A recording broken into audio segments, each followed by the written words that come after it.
दिल्ली चुनाव से पहले केजरीवाल ने चुनाव आयोग से शिकायत कर दी है। साथ ही उन्होंने चुनाव अधिकारियों को चेतावनी भी दे दी है कि अगर उन्होंने वोटर्स लिस्ट से छेड़छाड़ की तो जब कभी सरकार बदलेगी वो नहीं बचेंगे। केजरीवाल ने बड़ा दावा किया है कि दिल्ली में ऑपरेशन लोटस चल रहा है, जिसके तहत दिल्ली में बीजेपी वोट कटवा रही है। केजरीवाल ने चुनाव अधिकारियों से कहा कि आपके ऊपर बहुत बड़ा दबाव आएगा, साइन आपको करने हैं, फाइलों में आपके साइन सालों साल रहेंगे। उन्होंने चेतावनी देते हुए कहा कि जब कभी सरकार बदलेगी, फाइल में आपके ही साइन मिलेंगे, दबाव बनाने वाले उस वक्त नहीं रहेंगे। केजरीवाल का कहना है कि बीजेपी दिल्ली में वोट कटवा रही है, जो सही मतदाता हैं उनके वोट काटने की साजिश हो रही है।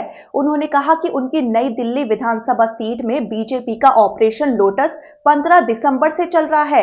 केजरीवाल का आरोप है कि इन 15 दिनों में बीजेपी ने लगभग 5000 वोटों को डिलीट करने और 7500 वोटों को जोड़ने के लिए अप्लाई किया है। केजरीवाल ने बीजेपी पर बदमाशी करने का आरोप लगाया है। उनका कहना है कि चुनाव के नाम पर एक तरह का खेल चल रहा है।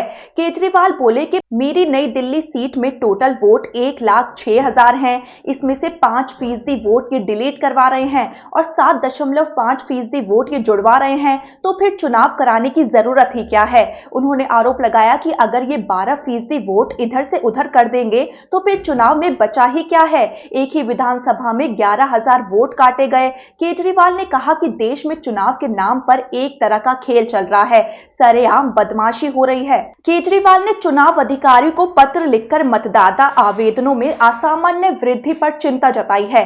केजरीवाल ने दावा किया कि बीजेपी बेईमानी से चुनाव लड़कर किसी भी तरह से दिल्ली चुनाव जीतना चाहती है।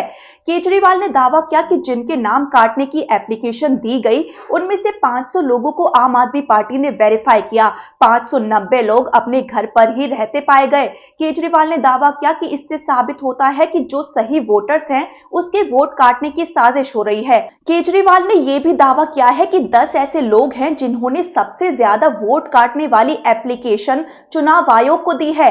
केजरीवाल ने सवाल उठाए कि ये 10 लोग कौन हैं, किसके इशारे पर काम कर रहे हैं।